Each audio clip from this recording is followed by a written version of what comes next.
Hey everyone, welcome back to Your Six Cover. We got the X ring, and hopefully we get Kenny Eagle Eye Precision out here because I'm super excited. I got some pictures back from Kenny on the new rifle build, so super excited about that. It is 9:16. Yes, I'm late, I guess, if I'm supposed to be starting at 9, which I don't have any time frames. Ain't nobody got time for time frames. I got a little bit of heat up. What's up? X-Ray, what are you doing over there besides fixing something? Yeah, I reminded you too. I was like, "You're late." He's like, "Oh, I'm hurrying." I'm trying. What up, Kenny? What's up, fellas? All right, got it to work. Got it to work. Ah, yep. What's up, Kenny? How are you, sir? Super busy. Yeah, you are. That. Yeah, just finished. Good. Finished up 3 of the 6 ARC barrels. Oh, geez. Man. Well, let's see one. Okay. This one is a Sendero contour. It's a Howitch style. So I ordered the barrel. The only one that had it in stock was Crown Ridge. So I ordered the barrel from Crown Ridge and then ordered their barrel nut, which is a Savage style barrel nut. So this makes it a Howitch. This one was originally chambered in 6mm AR turbo. This is the cartridge I've been playing around with for a while. That's very similar to the 6 ARC. So, however, dies are really hard to come by, so I ended up having to cut the chamber off 1 inch, set it back, and then rechamber this thing. So this one, overall finished length is 22.5 inch. It's a 1 in 8 twist. This one is a 1 in 7 twist. And then the one that you see down here that I'm going to be head spacing right now is a Savage MTU contour. This is a Criterion barrel and a 1.77 twist. Overall length of 26 inches. So I will be giving a good test on this cartridge to give you guys folks that are really interested in this cartridge what they should be looking for if they want a certain type of performance. That's working on stuff too. Tonight is gun stuff, Kenny. There's barrel madness around here. This is a barrel. That's a barrel. I just got back from DLC right there. What? Damn. Okay. Yeah. Taped off the little part here so they didn't DLC the gas port. Okay. But, really, that'd be really interesting to see what a custom AR could do versus a custom bolt action in this cartridge. Oh yeah, there's no comparison. But if you guys, as long as we don't touch a firearm, we're good, right? Yeah. Hey, Kenny, can you put my new rifle somewhere in the back, and I'll turn your camera off for a minute? Absolutely. Yeah. All right, well, let's look at Ray for a minute. Oh, yeah. Hey, let me take this out the way, too. This will not let me reverse my camera, so I'm going to try to do this as best I can. Let me get it flipped up right. Holy hell. We're all going to check this out. You ready? You ready? Ready? Wee, look at that. Good God. That thing's shiny. It keeps going and going. I figured you guys would enjoy that. That's cool as hell. That is a F1 Firearms. It is a 6.5 Creedmoor. 6.5 Creedmoor? Yes, sir. Sure. That. That's another whole bit of cool right there. All right, let's see if I got to wait for Kenny to figure out what he's going to do here. I don't really have a good position. I got an organized chaos going on over here. Oh, that's a good-looking rifle. Oh, man, it looks better in person with that polished finish. Oh, all right, a little bit. That's awesome. Nice. Let me say hi to Jackson, Willie Brackett, SBR Grindle, Drew Bradley, Hoot. We got John Crowder. What camera are you on, Rick? I think you're on a single camera still. Oh, shit. I am. I don't know if let me see if I can. Yeah, so Kenny's going to have to do that again because I didn't see it. No, we're not. I was waiting for him to finish. That's why I was just calling names off. So we got, let me finish this mess and then I'll switch over. We got Kreiderman, Joaquin, Jack Nava, Abigail. We got Jiggy. Jigaki. Thank you. Willie Brackett, Kane, Joaquin Shar, John Parson. Daniel got as my judge. RTT Guns of Gear. What's up, Matt? Mano018. Bill Geyser, Matt Cross, Drew Bradley. Let's see who got first place this time. Bill Geyser. Drew got first place this time. Nicely done, Drew. Way to be the quick on the go. All right. See this rifle that Kenny has in front of him? Let's go ahead and just zoom on in here and check out my new rifle that I'm kind of embarrassed with the word. Someday we'll have. I don't know if you're allowed to touch it, but look at that. You can see that it is sweetness. It's on an MDT chassis. The barrel is looking good. That's a Contour 8 in 6mm Creed. And look at that. You can't even tell that muzzle brake comes off of there. That's how badass Kenny did that. Look at that shit. That is just. I can literally see the reflection. I have to turn down the lights to get rid of the glare. This thing is polished and it matches the action. We got the Curtis Axiom action there and with the 60-degree throw. And you just wait till I get my 90. Oh, yeah. I can't wait to talk shit. All right, let's see. Look at that beautiful madness. So that's Kenny's scope on there. That's his bipod and stuff. Yeah, it's junk. Don't buy these things. He almost shot it, but I don't think he did. No, so that's why I texted. Go ahead. Yeah. Let me go back to this. Bam! So I'm excited. Hopefully you guys, I don't know why you'd be excited, but hell, I'm super excited. So the bolt's on the wrong side. Jackson, you damn lefty. Well, I am itching to shoot it, but I wanted to give you first dibs on what you wanted to do. So you can shoot it. I don't give a crap. Nope. Shoot it. Nope. So I picked your brain to see exactly what you wanted. It's all about making you happy there, Rick. Oh shit, I'm good. You can shoot it if you want. I don't care. Yeah, it's ready. You don't have to build road data for it. That's all. But you can shoot it if you want. No, I shot 6 Tremor before. I know what it's going to feel like. I'm just curious to see what kind of performance you'll get. You know, obviously these things should shoot with a Hornady ELD match bullet. If they don't shoot the match bullet, you're going to have a hard time with load development. So that's what I know about things. I will or won't have a hard time. Will have a hard time, but I have yet to see. I built 2 6 Creeper rifles before this already, and they shot with a 6mm Hornady ELDs very, very, very well. So I know what they're capable of doing. Same basically kind of setup, same type of barrel, different contour, but same barrel and same setup basically. Okay. You were talking about the 105 grain Nosler Rdf. I don't know if Ray's shot those or if we've given those a try or not. I don't think so. Oh, Ray. Yeah, I'm trying to get the string switched over. I do not or have not played around with Nosler bullets. Anyway, no, not only can you order one kind of like that from Kenny, you can get one exactly like that from Kenny. Yes, you can. Well, it won't be exact because there's some madness going to happen to it, but everything's hand-feeding, so there's going to be a little.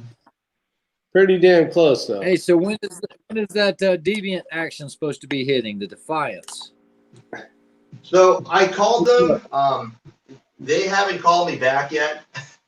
So if anything, I have 2 guys that I know of that have them in stock. So if I don't get anything word back, I'm just going to have them ship theirs. It's going to be $30-$40 more. Obviously, they got to make their money, but it's worth it instead of waiting. Yeah. So I can't wait on that build. I'm looking forward to it. Good.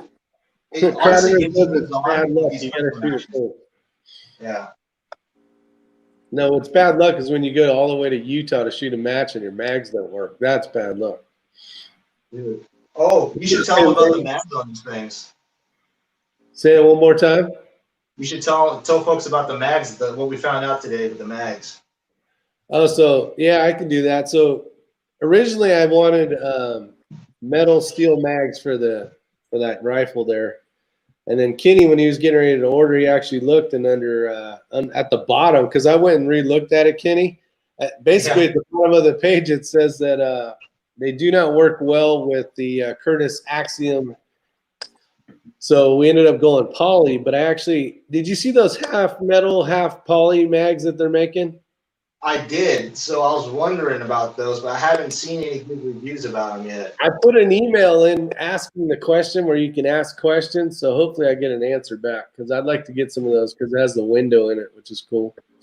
What's up, Tim Cook? And the other Tim Davis? Yeah. Ray's If you don't get any word back from him, I know Derek's cell phone number personally, and he said to call him whenever. So I'll wake him up. Yeah, I just put the question in about an hour and a half ago, but I'm super excited. Kenny's been sending me pictures of this thing, just like little snidbits, the front, the back, and finally got a picture of the whole rifle, so I was super excited. Yeah, it's going to be a really awesome build. But that is just freaking amazing. You can't even tell it's got a seam in it. Yeah, you can look closely. This one, so I usually blend them a lot better. This one has a very little seam, and the reason why is because the barrel, when they sent it, I don't know what they did, but they ended up rounding off the edge a little bit there. So to keep the 1-inch contour without trying to blend or recontour the barrel, I had to leave a little bit of that defect, but it's very unnoticeable. Oh yeah, it's good enough to me. Red Raider, what's going on? Kylie 808. Yeah, I do want to answer SBR's question about who does DLC. There are quite a few companies. I just don't know. I've got some close connections with some different companies that I can send stuff in with, but they usually don't do one-offs like that.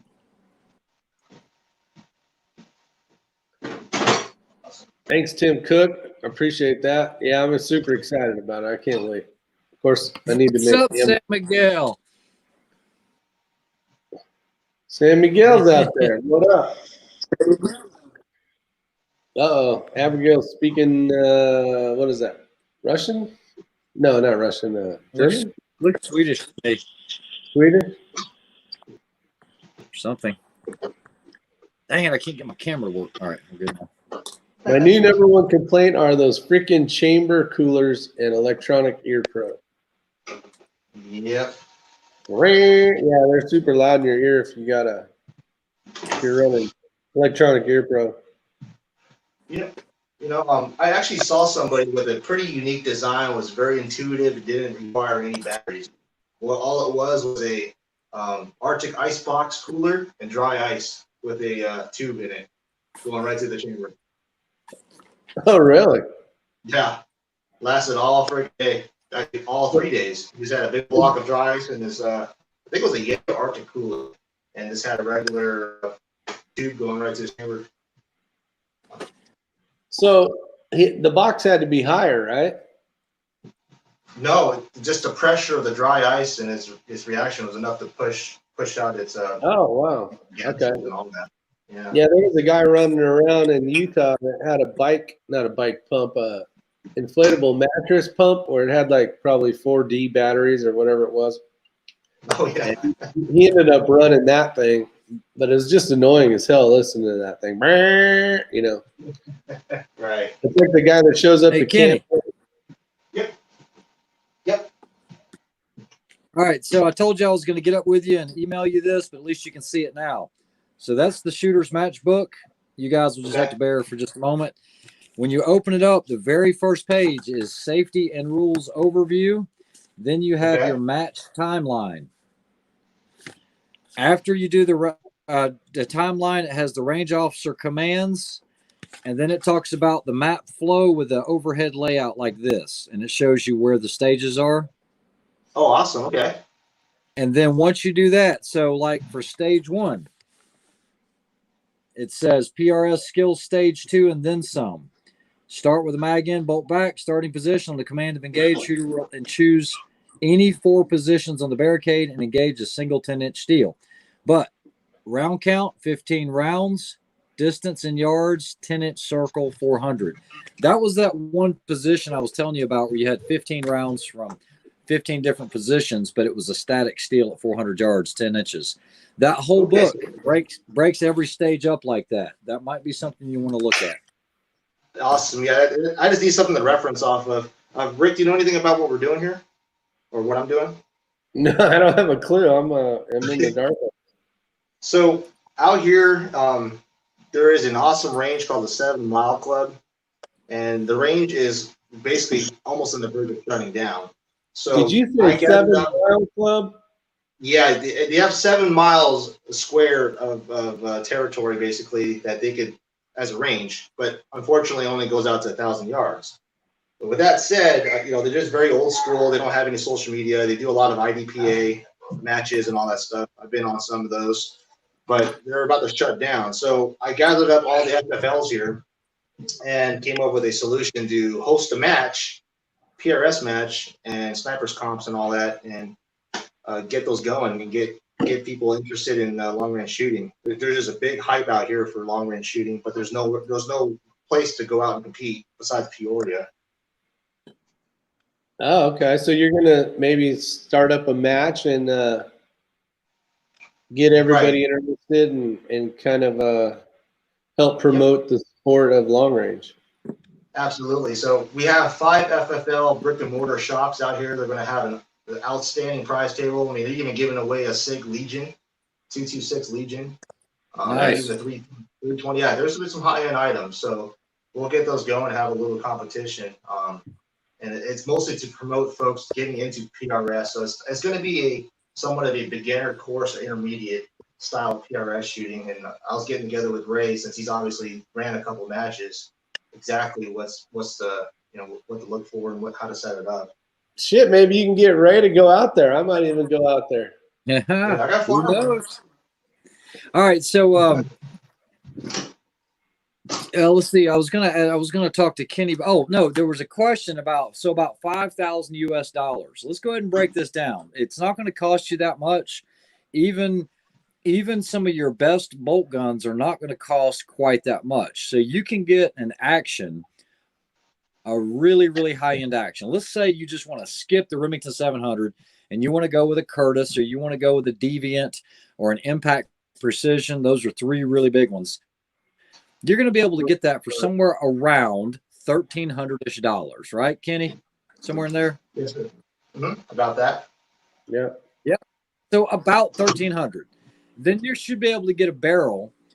A barrel for most gunsmiths are going to run you about $600 if they're doing the work. And I mean, I'm talking about something like a Bartlein. You're going to be looking at $600 to about $1,000 if you go all the way with like a carbon fiber, like a Proof or a Bartlein carbon fiber. I would stay away from carbon fiber. I would just say steel. The carbon fiber does really, really well, but most of your guys are shooting steel barrels. Okay. So let's just round everything up and say you paid $735. You're at $2,000 right now. You can get an XLR chassis full pop for $1,300 or an MD. Now we're talking top of the line stuff here, guys. We're not talking about middle grade. So if you've got $2,000, then you're going to add another $1,300 for a chassis system. Even a Manners or a Macmillan, you're looking at max about $1,300. So now you're at $3,300. That's it. Now you got to throw the optic on there, and that optic is up to you, which I wouldn't skip on that. So you can get a good custom build. If you've got a good reputable gunsmith that you trust, somebody like Kenny, you can build a nice rifle for $3,000. And I'm talking about top tier stuff for about $3,000 less optics. Now that can go above or below that depending on what you choose. Fair enough. All about the options. Yeah, you go from mild to wild, and like you're saying, just finding somebody that's meticulous enough. And I'm humbled to say that I'm not a certified gunsmith. I never went to school. All this is just hobby. But I know what I know, and I know what I don't know. And what I don't know, I have folks out here that can mentor me on that. So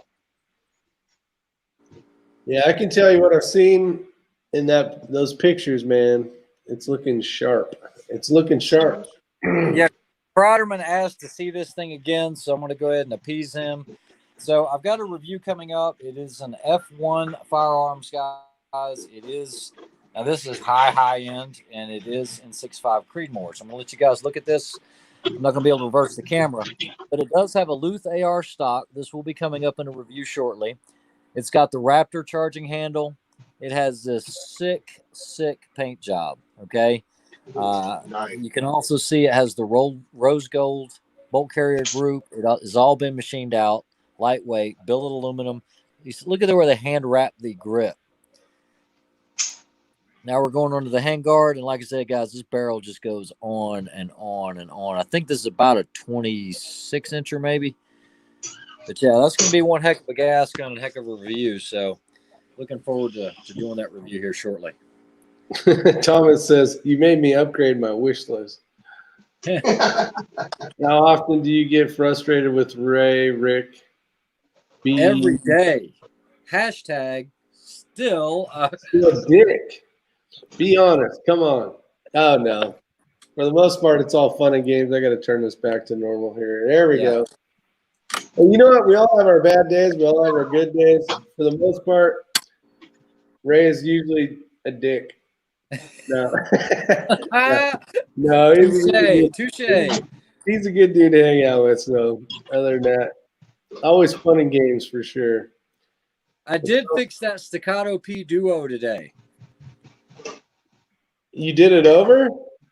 Yeah, basically he ordered a new base for it that has an integrated rear sight that co-witnesses with the front. And then I went ahead and knocked out the dovetail for the front, put in a new Dawson Precision, and then a new Trijicon RMR. We got it zeroed, and that thing was spot on. Oh, shit. Tim Davis says he ran into the 3-lug nation this weekend. They were all about the 60-degree throws. That's cool. I like it. Hey, when you got something you like, you might as well stick with it, right? Or something close. Right. X-Dude says, big boy toys. That's right. Make your own rifle cover with wetsuit material with waterproof stitching. Yeah, I did a video. Actually, this damn thing. Yeah, I don't know if you saw that, guys, but yeah, I know Eagle Eye did. I held the crap out of this thing thinking, oh, yeah, it's water resistant, right? Well, the only reason why I thought it was resistant over proof is because obviously it has this big hole so you can get the rifle out easy. Not the case. Dude, that was way too much water pressure up close. I was watching the video, and I was like, his rifle is going to be soaked. Hey, if it was good water proof, now I said the word proof. Yeah, if it was good waterproof and that was a sheet of Gore-Tex, that would cost you about $120. Well, that's what I was hoping I won, but I didn't, obviously. No, obviously you did not. that was the what was the sham wow version. All right. One day soon, ladies and gentlemen, this will have a suppressor in it. I know I'm getting close because Big Johnson had ordered one. Whoa, look at that, Ricky. This one actually has something in it. Don't rub it. Keep rubbing it. Wait, especially come out this way. So I got my Armageddon freaking suppressor cover, and I'm still waiting for my suppressor. But you need this thing. Someday soon. So thanks for being an asshole. I mean, hashtag still a dick. Still a dick. Hashtag still a dick. Keep dreaming, Rick Jackson says. So it should be getting close. I would say maybe a month behind, I guess. Somewhere in there. So maybe I got another month left. You know what? The time went fast. And I think Jackson, he might have been back in the day commented, I don't want to wait that long. Well, see, just keep on living, and before you know it, it'll show up, hopefully. Armageddon gear. This one actually has I think the one Ray's showing has the extra heat stuff in it, but like he had said. Okay, so hey, hold on. This is a great topic up for discussion. Yes, it is. Ladies so and these are gentlemen. both these are both suppressor covers that will help reduce mirage and keep you from burning yourself when you have a suppressor mounted to your host firearm. What you're going to notice is if you look at the end of Rick's tube there, it actually looks like wool almost. This right here looks like a ripstop nylon. If you guys can see that, you can actually see the checkered pattern in there. But make sure you get the right one. So this is called a high temp cover. So this would be more for someone that's shooting a steel can, full auto, or something like that. Yes, you can put this over a titanium can. However, a titanium suppressor is really not supposed to get into that 900, 1000 degree temperature range. So the one that Rick has will actually tell on itself. It will actually start to smoke slightly and let you know that you're approaching that temperature and you probably need to reduce your rate of fire. So there are differences on the insulator, if you will, on suppressor covers. Interesting tidbit of info. Good info. There you go. What's up, Larry Palmer? How much for a build in 6 Creedmoor or 6 GT with the Manners PRS TCS stock? No Curtis action. Need to use metal mags. Rick, I wanted to kind of touch on something, probably get your guys' opinion, but this is a 60-degree throw action. Right? It's got a very, very smooth action. And I don't know if you can know what a TC Compass is. Very cheap rifle to get. You can get them usually for about $200. But it's got a free-floating bolt head, and I'm actually going to be playing around with actually integrating a recoil lug and TIG welding it and then squaring it up. I have a good feeling I could turn these actions into an awesome PRS or bench rest style rifle. The only downside is the triggers themselves. They don't have any aftermarket triggers, but I don't know what you guys think of using something like this. I mean, it's a hell of a lot beefier than a Remington 700. I mean, you can see the recoil lug versus your Axiom. I'll show you your Axiom.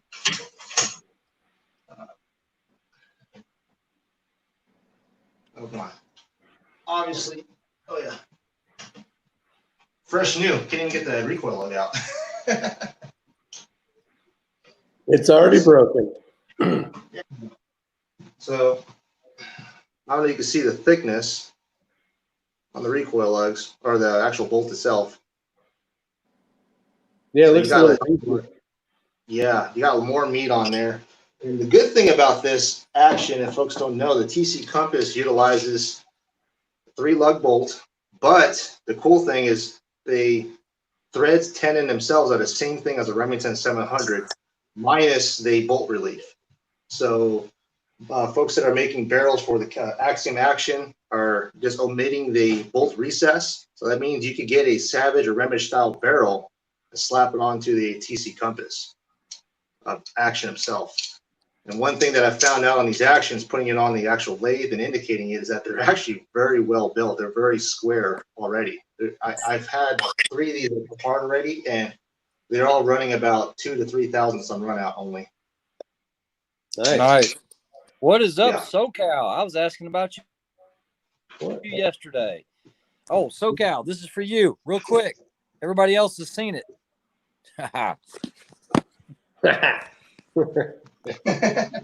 Shitty's probably got one just like it. I guarantee it. So this is a real good question. John Simonelli asked, how do you stop the cover from sliding forward? I'm constantly sliding mine back. And I actually showed Rick last night how to properly do that. So if you look on a suppressor cover, and for some of you guys this might be boring, but it is informative, and that's what I'm all about. You'll notice that on this side right here, there is stitching. And on this side right here, there is no stitching. This stitching incorporates this black, in this case, this black lace or shoelace type material. And it has a cam on it, basically, a little pinch collar. John, what I do is the part with the ring, we're going to pretend the muzzle is going that way. The bullet's shooting out this way. What you want to do is you want to put this on the rifle and then cinch these up as tight as you can. And what it will do is it will actually close around like this. That will keep it from walking forwards. One of the guys, I was actually shooting a team match about 2 years ago, and one of the guys, his went forwards and went off the cliff, and we laughed our butts off because he said, "I guarantee you, some snake is going to be using it as a jacket tonight." So he lost the suppressor cover off the side of the cliff because it went forwards and blew off the end of the gun. So if you do that, cinch everything up. Once you get it cinched up, pull your tab in, and then tuck the tail into the what looks like molly webbing. Oh yeah. And I think the difference between this one, besides what you just showed, was this material here is more just a regular elasticy bungee kind of stuff, where yours, I think, is more of a Kevlar wrapped. Yeah. And someone asked, why does it go forwards? I think they're talking about the actual cover itself, because this is just sitting on top of your suppressor. When you fire, you get recoil. So every time it fires, it's working itself off. And about that point right there, if you fire it, this goes, it shoots off the end of the gun, and it's 20, 30 yards in front of you. I've never seen one get damaged from being shot off unless it was angled or something. But yeah, they will work themselves off if you're not paying attention to it and get it right the first time. Yeah, that would suck. But do not try to shoot one without a suppressor cover if you plan on doing long range shooting. After about 4 or 5 shots, your target will be doing this and just dancing from all of the heat, the mirage that's coming off that suppressor. These are necessary. These aren't for looks. I think it would come off easier, Tim Davis. I don't know. ADW90 works for lots of stuff, but probably not that. What's up, John? That looks like a raggy pair of pant hose.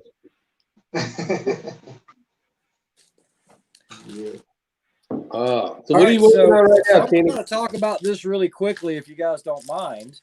Go ahead. All right, so I'm going to tell you guys something interesting. This right here, you guys know that I love the Borka toolkits. I rep for Boris, and this is the RH kit, which was named after me, and then John McQuay has one. This hasn't been released yet. This is called the MX kit. MX for like Mini X. And this is probably one of the best laid out kits for the money that I've seen without getting crazy expensive like the kit that is offered under my name. And when you open this up, what makes this one a little different is it has your precision torque limiters, but this one is really for the person that needs a 4 inch-pounds. Let's say they're running a night force for your clutch and for your turret caps. And it includes the 8 inch-pounds for any vortex cap turrets. So it got rid of a lot of the excess that you might or might not need, and it just put kind of the necessities in there. It also has 4 inch extensions in here, which my kit has that as well.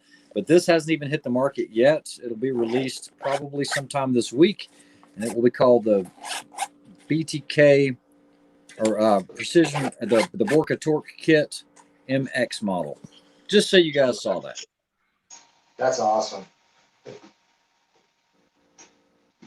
That is cool. Let me switch that back over. Bam. Oh. Jigaski. Borka tools are coming tomorrow. Oh. Yeah, that's cool. You're going to be impressed. Yeah. Yeah, I got to order one, man. I had to order a certain Miller gauge.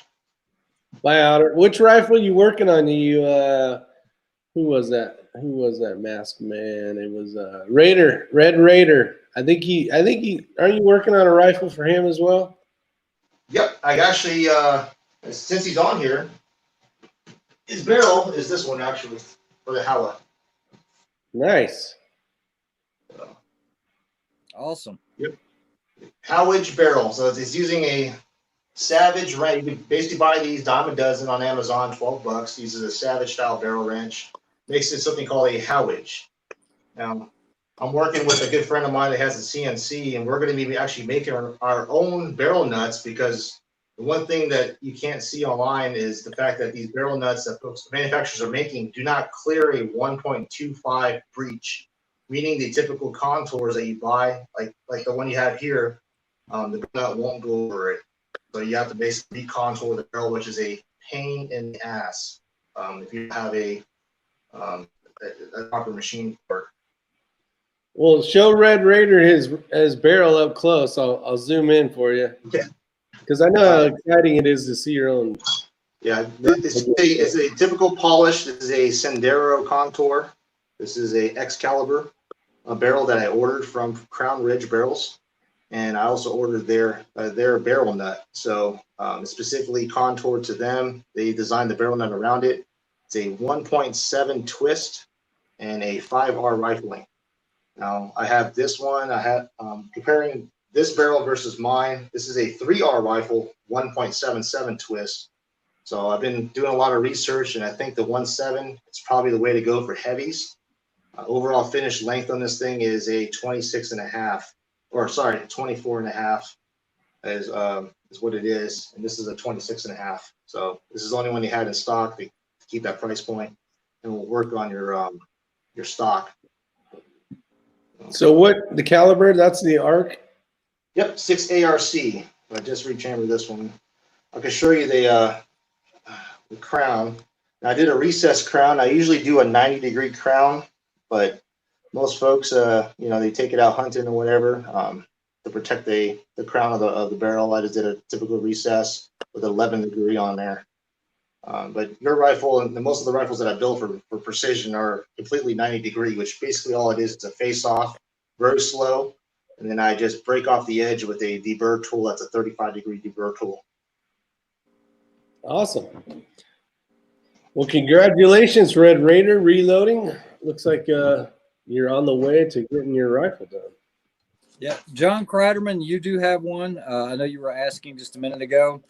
And then the price on that MX kit, guys, is going to be $235. Guys, and everyone that's on there, if you're interested in a Borka toolkit of any type, anything off of his website, he does not discount anything, never has, never will, okay?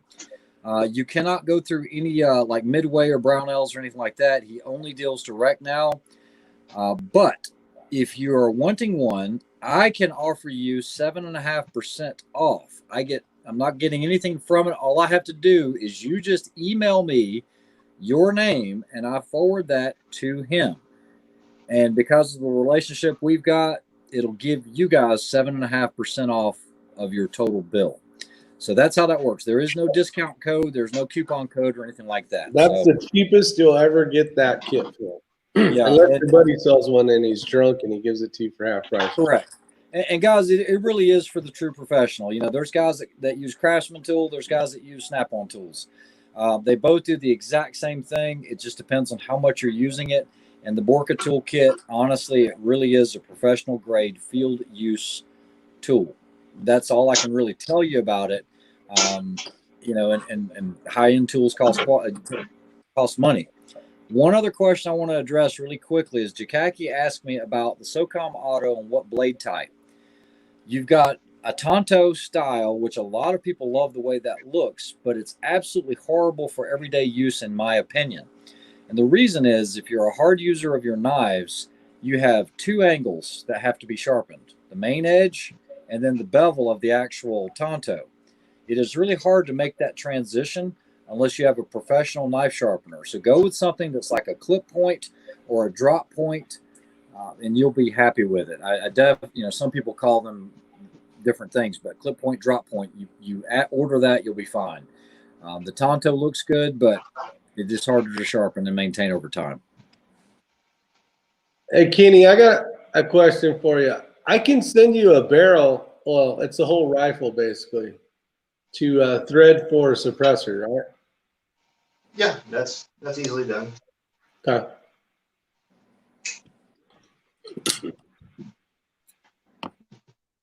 Yep. Ain't nothing but a chicken wing. Let's see.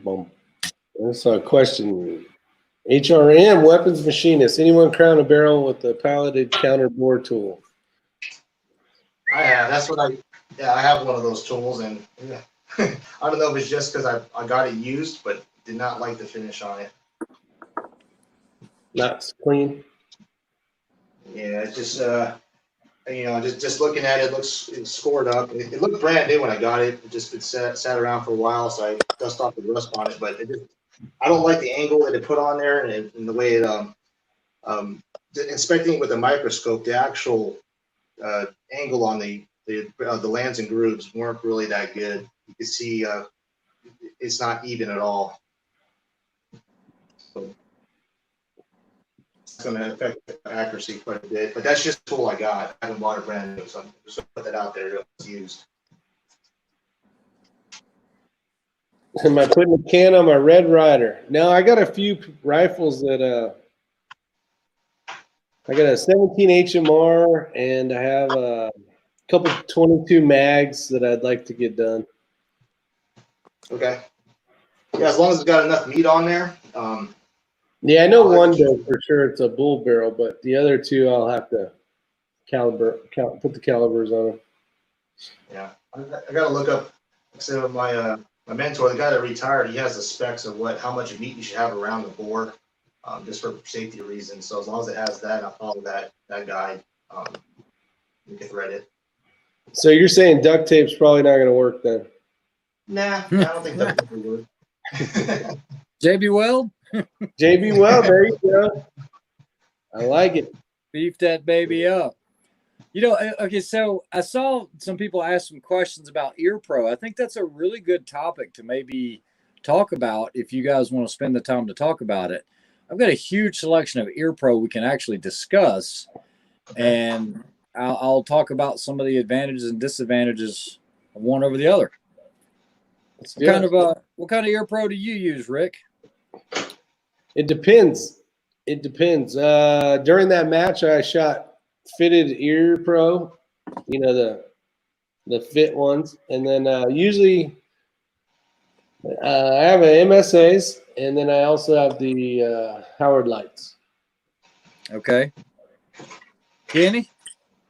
Well, I have two style of Ear Pros, but what I mostly like to use is the ones I get for the railroad. Obviously, they do extensive testing because we're subdued to a lot of noise constantly. So they give us these from 3M.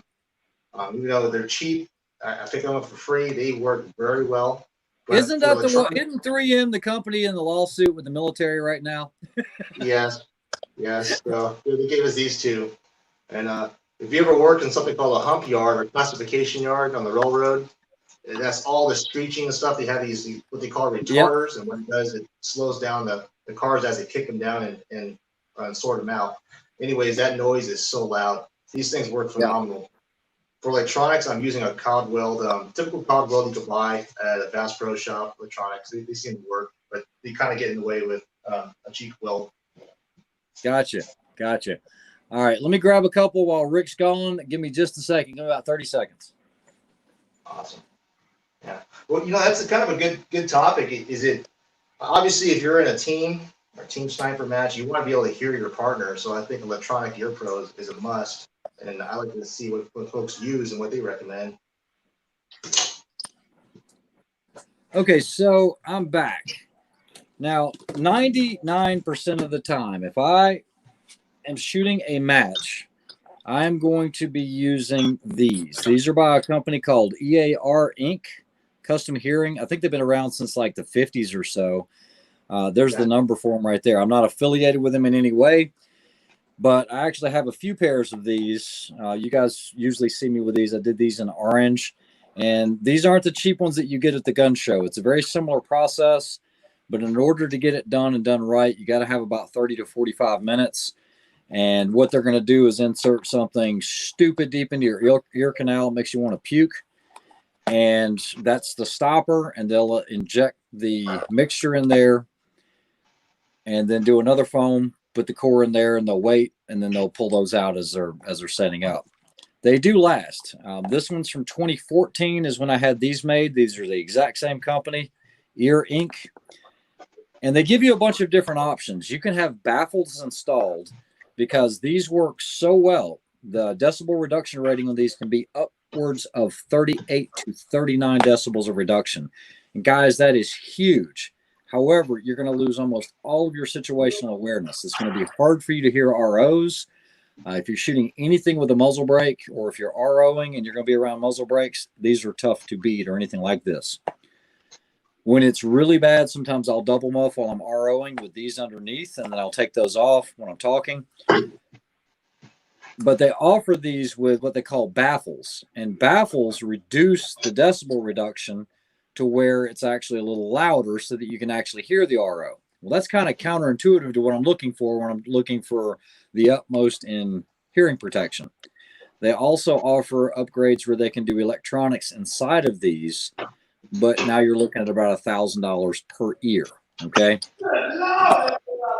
Yeah, it is. All right. So moving on. So if I'm around the range here, if I'm not doing any precision rifle shooting, is just like Kenny said, anytime you throw on a set of earmuffs, or let's say, and I think I talked about these before, but some matches will allow comms. Okay, so this is a set of Peltors. They have comms with Vox. I actually played around with these with Rick. They have a mile point something range. I mean, they work crazy well, but it's really hard to mount a rifle with this because you're going to hit on the stock. So what you're going to want to look for is something that's a lower profile. Now, these have great decibel reduction, but then people are going to say, MSAs or whatever. Here's another lower profile set. I've got about 8 pairs of these. These are Howard Light Impacts, okay? And it doesn't matter the color. They make some that are in some special box, and they're black. These work really well. And the electronics in it, believe it or not, are very good. The problem is, look at their profile, guys. You see there's no curvature. It's almost straight up and down. Well, most people's faces are not shaped like this. So what happens is when you put these on, the bottoms will open up, okay? I know this because there was a school that I used to teach at. We had a lot of students. We had about 50 sets of these that we would let people use. And the problem is the bottoms would open up. And now it hurts, okay? Rick, I don't know if you've ever experienced that with your Howard Lights. Have you? Well, here's the thing is I have a few pairs of those, and they work great for the price. Now, when you upgrade to the gel insert, when you get the gel, it's almost the same price as the Ear Pro. Yeah. But it makes say 10 is number 1 to 10 kind of scale. It takes like a 4 and brings it to a 7, like easy or higher. And they're gel. They're very cool. They're comfortable. But it sucks. It sucks. These are all Howard Lights, and I've used these a lot. They're all the same model, the Impact or Impact Sports. I no longer wear these because of that problem where the bottom lifts up, whether you use the gel inserts or not. Now, it does make a difference, but I'm going to talk about some other ones here. So back in the day, Peltor and 3M made these. And everybody ran them. They loved them because you had the volume controls on the side. You had different color panels. You've got an accessory port where you can listen to your music, which is not really the safest thing. I hate these, okay? The sound quality in these is worse than the Howard Lights, okay? They are. They just simply are. Now, if we've got SoCal on here, SoCal is very familiar with these. These are MSAs. Actually, I had a set that I got from John. I really appreciate it. Hold on. But I've got a bunch of MSAs, okay? These have the absolute worst bouncy, twingy on the inside that I've ever experienced out of any electronic Ear Pro. These are $300 and something for these things, okay? I don't recommend these. These are Pro X's, and they're really nice, especially when you put the gel cup inserts in here. And let me show you guys the difference, what Rick's talking about. So the factory ones will come with this, which most of your Ear Pro is going to have. It's like a vinyl, and after about 5 years, this will all start flaking, and you got black circles around your ears.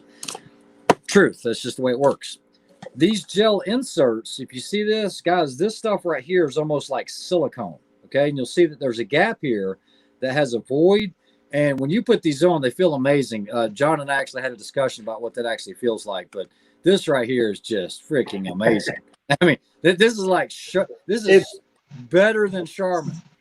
It's so much better. Yeah, if you're Yeah, gonna so- wear ear pro like 8-10 hours a day, Yeah.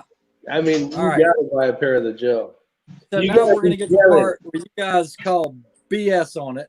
But I'm going to tell you, best bang for the buck that I've ever used that's super lightweight, that you can wear all day long, that don't cost a ton of money, are these stupid things right here. These Peltors right here, I don't even know if they make this model anymore. It's called a shotgunner. It's a low profile, so it doesn't bother you. These things are stupid light, and they knock out a ton of noise. But if you're like, well, they're not electronic. Well, they make an electronic model. And I've worn these for a long time. I used to have a camera that was mounted here. So I had forward facing on it. And these have lasted. And they're super lightweight. They're great. Are they Bang gel? for the buck. If you're looking for a set, I think these are the Peltor Tacticals, which is the exact same thing.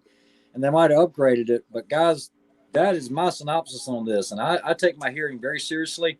I'm 50 years old. I've shot all of my life around a lot of big stuff. And I still have very acute hearing. And it's because I believe in ear pro. I don't shoot without ear pro. I don't shoot without eyes on steel. And Rick will tell you, if he comes to the house, where's your ears at? You know, it's just the way it is. They're right here. They're always right here. You're funny. Yeah, but they don't make those in gel, do they? No, but I'm sure you could get a set of gel cups for them. Yeah. But it's just the way that they're shaped around the head. They work so much better, and they're just lightweight.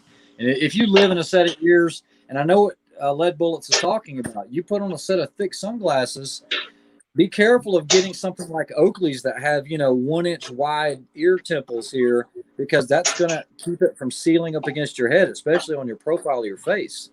Use something with either thin wires or something like that. Yeah. I'm running those ESS, and I love them because they're so thin. They're made for shooting.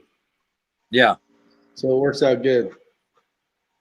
Howard lights, though, for the money, I know there's a couple. I know KB did a video on whatever set that was. Those look really good as well. But did you see SoCal's comment? That's what those gel cups feel like. get it off. Oh. It made me laugh. I still stand by my Peltors. That's a big deal.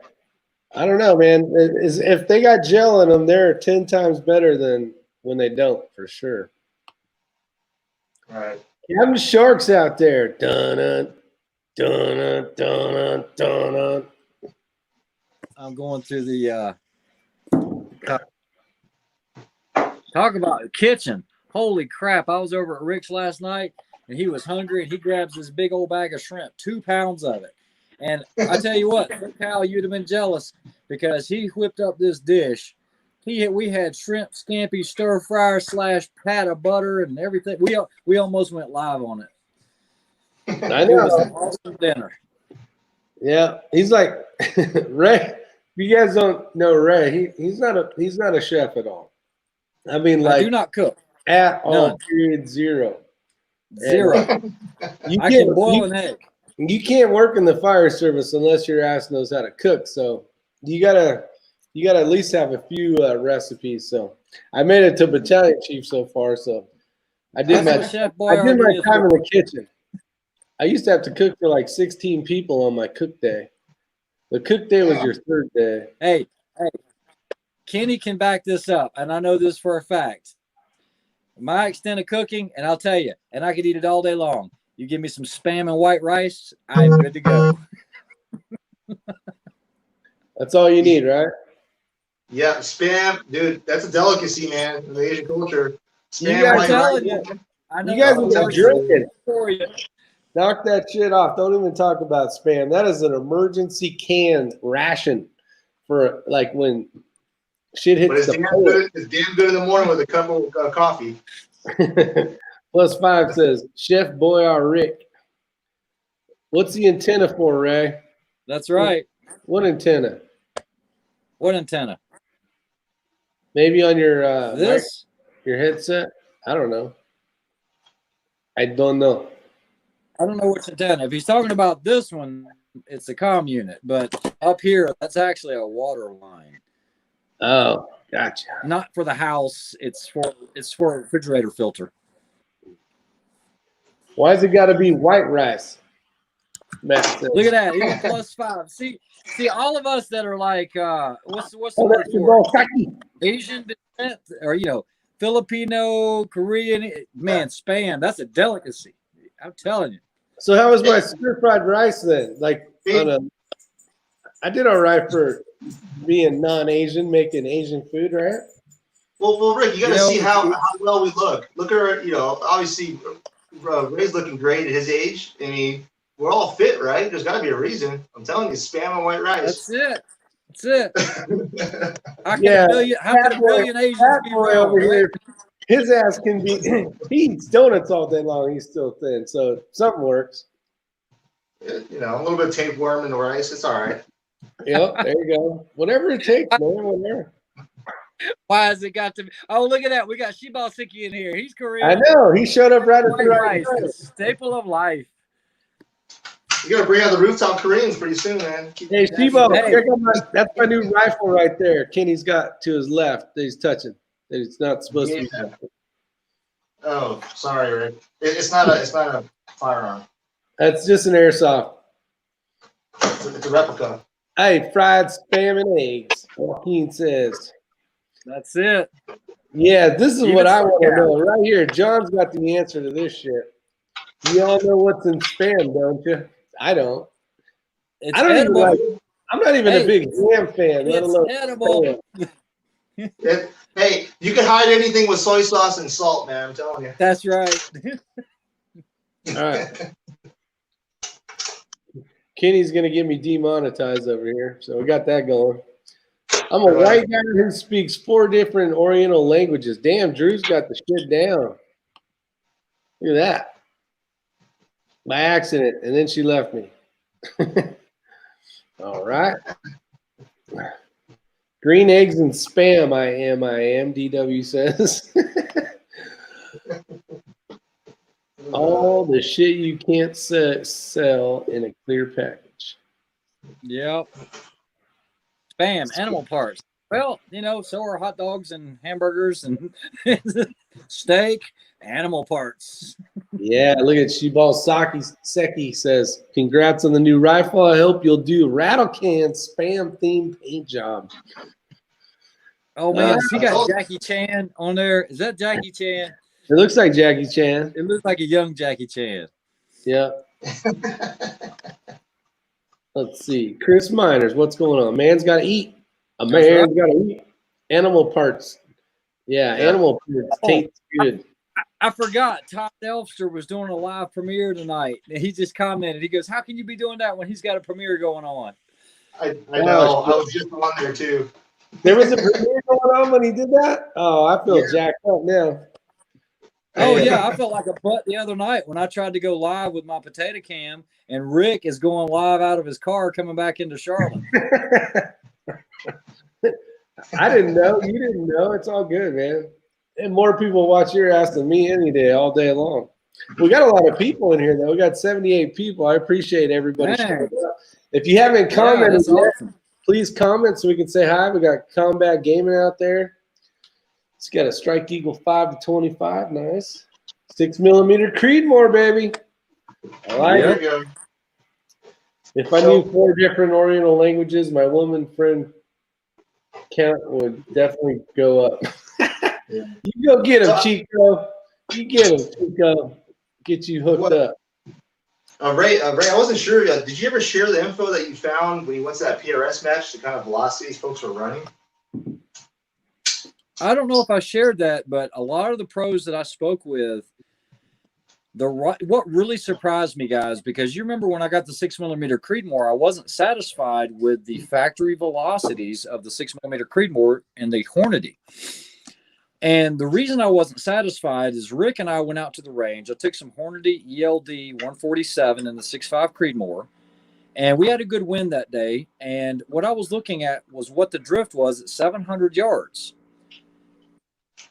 Well, then I took factory 6mm Creedmoor, the same gun, the same length barrel. I actually just switched the barrel out, and there was a lot more drift out of the 6mm Creedmoor, and I was very disheartened. So I said, if I'm going to make this work, I need to hand load for it. Well, that magic number where 6mm Creedmoor started to have less wind drift and kind of surpass the 6.5 Creedmoor was about 3,000 feet per second. You guys knew that's what I was kind of shooting for. And ironically, I got up to about 30, 50, wasn't even planning on it, but the group shot well, everything was good with it. And now I had significantly less wind drift than I did with the 6.5 Creedmoor. So when I went to the match, I had quite a few pros on my squad. You know, they were talking amongst themselves, and they were like, yeah, that 500-yard target, that's going to be about 1 mil. Hold 1 mil on that. Well, you know, these are pros. This is what they do. And PRS is new to me. I mean, not the shooting portion, but new. And so I put in 1 mil. Well, guess what? It overcorrected, like big time. And so those guys were like, dude, what did you hold? I said, I held 1 mil like you said. And they were like, dang, man. And, you know, of course I had to correct that.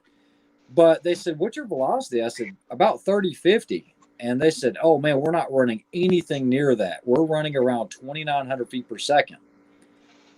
So, Kenny, this poses the question, do you just hold more wind or do you chase velocity to help you with that wind?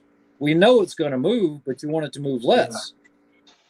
Right. That's a crossroad that I hope to come to and see exactly, because we get some crazy wind out here, but obviously there's something that they see, or maybe just a value that they're used to dialing into, and they know at X amount of distance, this kind of wind, it's easy to hold over 1 mil or whatnot with that velocity. So, or do you think they're trying to preserve barrel life?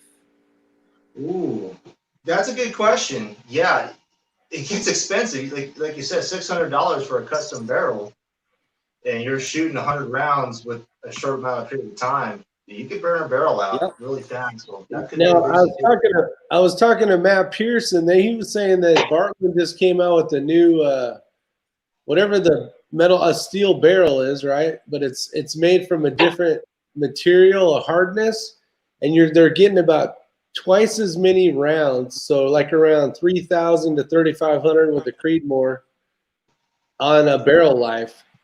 For some reason, I don't remember what the steel was, but it's something it's a little bit harder. I guess it's a little bit harder to machine because the steel's a little tougher. But you're getting the reason why they did that, they designed it and they sent it out to a bunch of ammo manufacturers was to test, and they're getting like twice the amount of ammo. So with that said, +5 has a question for you, Kenny. It says, what do you think of the Ruger American or RPR Action 60-degree 3-lug versus the TC Compass Action? I have one right now, and I've been playing with it. Honestly, they're both very well made, but for some reason, at least my TC Compass actually has a smoother action to it. I don't know why it does, but it does. Obviously, the Ruger American is notorious for that little zipping sound that you hear, and that's just how they turn the bolts. But the performance-wise, one reason why I would go towards the TC Compass Action is the fact that it has a free-floating bolt head. And the way I actually do my hand loads, I utilize that little free play, which is basically I size 2 headspace. I don't really bump back. And what that allows me to do with a free-floating bolt head is center up the cartridge into the bore. So you have a centerline bore access. And essentially what you do is you're getting a trued action without actually truing your action. So that's the reason why I do it and why I prefer a free-floating bolt head. Not to mention the caliber changes are pretty easy to do. Well, applied performances out there. Well, the barrel we were talking about was the 6 Creedmoor, and they're like a barrel burner, so you're getting twice as much. I've heard 12, and if that's the ability with that steel, which I don't know if it is, then you can get twice the amount of rounds through that rifle. That's pretty awesome, especially when you're spending some big money for a rifle or a barrel. So. Yeah. Let me touch on 2 topics real quick because they were really good points, and they were both brought up by WTF SoCal. He was talking about his load for a 6.5 Creedmoor being the bomb, and it is, and I've run that load. The problem is that load would not work well in PRS whatsoever. It is a very hot load that most rifles can't handle. The problem you'd have, John, is you would end up getting smoked because the recoil recovery on that, the guy would already be on his second target and hitting it by the time you're still looking for it. That's the beauty of the 6mm Creedmoor and all of these other rounds, like what Kenny's doing right now. You know, he's building up a lot of 6 arcs, and the reason is it's really similar to the 6 PPC, which has been around for what, 40 years. You've got these guys that are running 6 GTs, XCs, all of that. And I've got a 6 arc bullet here, okay? So, guys, this is what everybody's running. They're running essentially I'm going to make this really simple. For you guys that don't know, if you took your 308 case and cut it down a lot and then just necked it down to 6mm, you're looking at a round that is not crazy fast, but there's very little recoil. We're not worried about the energy because we're just trying to hit the steel. That's what I'm getting from the PRS. You know, so almost everyone's, if I held 6XC, GT, and all the dashers and everything up to this, they'd look about the same. You visually, you probably couldn't even tell with my potato cam here. Okay.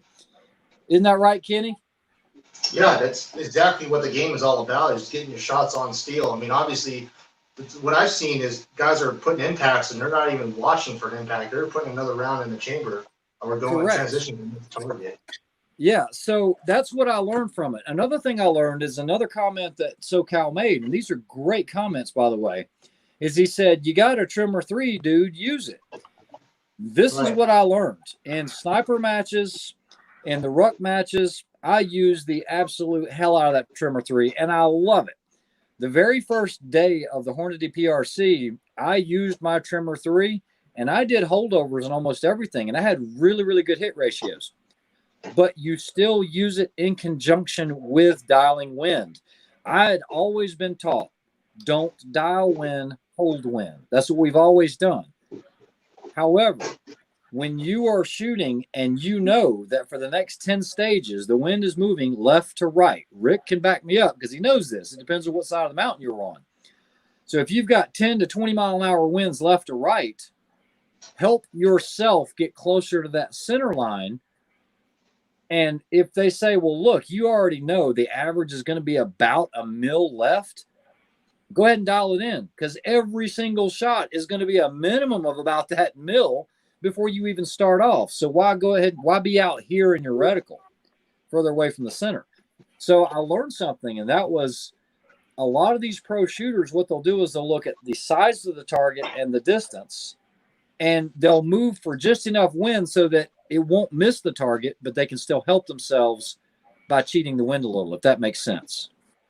Right. I dialed for wind because I needed the most help I could get. You know what I mean? Yeah, like, exactly.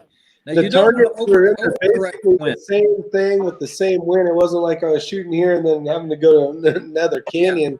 Yeah. It was all coming this way. Yeah, because we were shooting into a valley. It was all the same way, so it wasn't getting any type of swirl or anything like that. You might get some uplift, which that was really unique because a lot of your dope was off because of the uplift and the way it was coming through the valley. It was making the bullets rise, so you weren't having to use as much dope as you needed to use. But think about this, guys. If you have a minimum, your slowest wind is 5 miles an hour from left to right, why wouldn't you dial that? If that's your slowest, and let's say it varied from 5 to 10, go ahead and dial that in. Get that 5 mile an hour wind out of there, and you're still going to hit the target.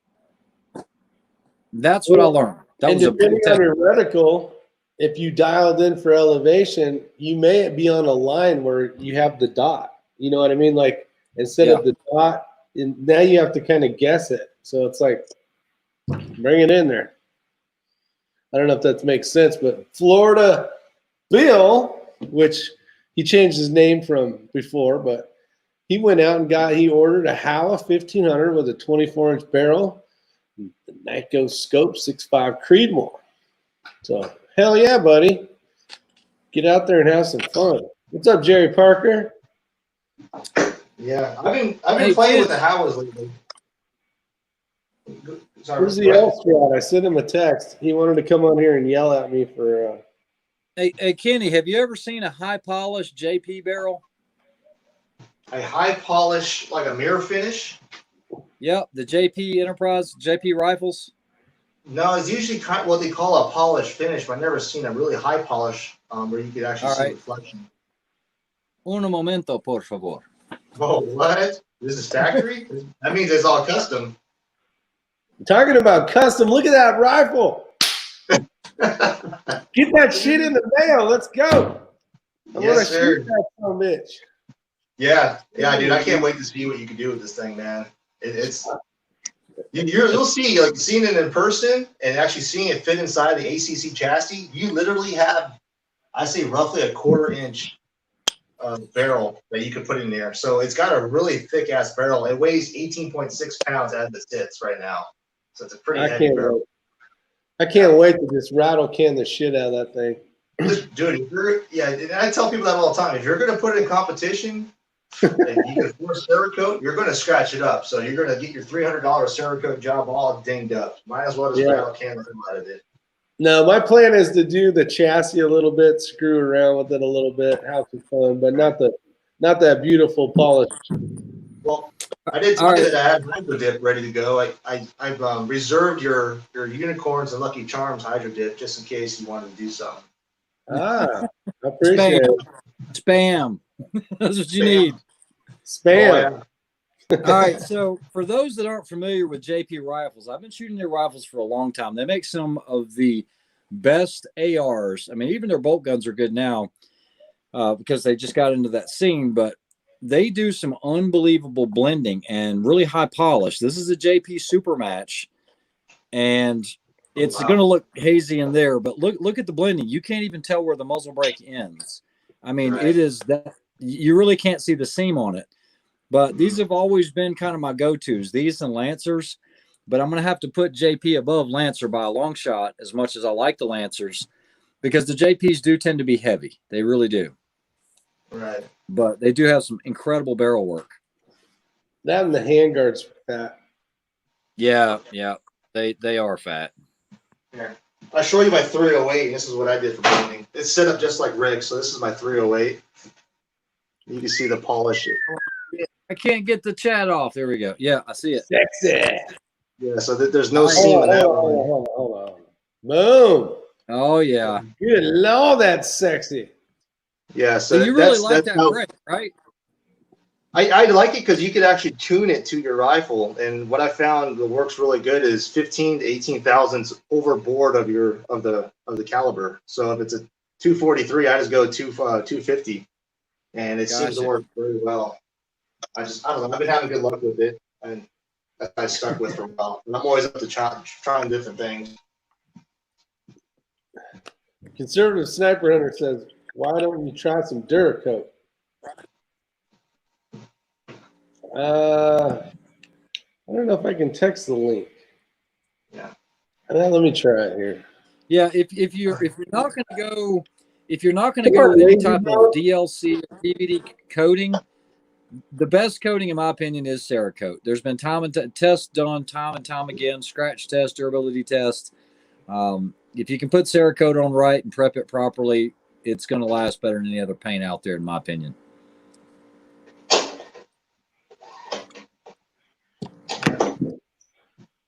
But Warren looks badass, my man, too. Graphite powder to lube your Tika mags. I know, Richard, I got to go get some of that at the I got to go get my ass over there. Get some. I'm going to try it out for sure because it ain't going to hurt. That's for damn sure. Yeah. You probably see me struggling over here. I got a barrel that I actually ended up rechambering. I didn't make this barrel or thread the tendon. I'm having a really hard time getting this action in. Huh. Hey, all you need some 80W90. 80W90 will fix that. That's right. Right. Yeah, I'm gonna have to, man. Unfortunately, I've had bad luck with this barrel manufacturer. 4 barrels, and I hope this one shoots all right. Tim Davis. Can I use powder coating? Can I use powder coating on a gun? Sparked a bit. Comes with hardener too in a can. All right, another topic. Hey, what's Another up, topic. Brandon? How you doing? Go ahead, spit her out. All right, so guys, if you shot a PRS or haven't shot a PRS or want to get into it, there's something else I learned about this match, and that is how do you carry your ammunition? So, Rick, how did you carry your ammunition for that PRS match? Now, granted, you had to have over 100 rounds a day. I had to put it in the top of that backpack with no thing that you're going to show, but I did win one of those, so I'm good now. Yeah. So what I did was you have your backpack with all your gear. And what you don't want is a bunch of boxes of ammo in your backpack. It's going to be very uncomfortable. And you're like, well, it's not that many boxes. 5 boxes of loaded ammo, that takes up a lot of space, and they have sharp corners. So what I did the night before is I found basically like a little mesh bag. You know what? Let me just grab it and show you because it'll only take a second. Okay. So basically, it's like one of these seal bags like this, where it's got the fold over top. And I took 2 of them with me, and it worked out well. What I did was I put all of my live rounds in here so that it was compact, stayed together. And one of the beauties of PRS is everybody helps you pick up your brass. By the time you come off the stage, they're handing you all of your brass because they know this stuff's expensive. It's not like a 3-gun match where you leave, 200 pieces of brass laying on the stage. So if I had not brought the second bag, now I would have had another dilemma, and that's taking all this dirty moon dust brass. Isn't that right, Rick? That you can't throw it in with that same bag, because now you're compromising that ammo. You didn't do that, did you, Rick? No. Okay. So, because what you don't want to do is get that moon dust all over your loaded rounds and throw those in your magazine and cause problems for your mags not feeding. So then I put all my empties in another one of these. I had actually won this about 2 years ago. This was by Coltac. And I honestly never thought I would ever use this. I was actually going to give it away to somebody. And after that PRS match, I'm not giving it away. And I always thought these things were the kookiest things. I'm like, who in the crap would use one of these? That's a must-have almost. But it is almost a must-have. This holds, 120 rounds, Rick? How dare you go live during one of my premieres? I am. Don't you ever do that again. Oh, You know Tom, what? sorry, I didn't even know the guy. How am I supposed to take away the crown from you when you're going live all the time and you're screwing up my stuff and you're screwing up the the premiere is stuff? not officially live. So Unbelievable. How dare you, sir? Todd, you remind me of the old WWE wrestling, because you were like, how dare you do that to me? You know, let me tell you. You want to play with the guns? The cats around here, the queen, the king of the power of the microphone. Woo! Woo! Little Ric Flair for you guys there. You like little Ric Flair? I'll play little Ric Flair for you, buddy. How's it going, buddy? Good. How are you guys? What's up, Todd?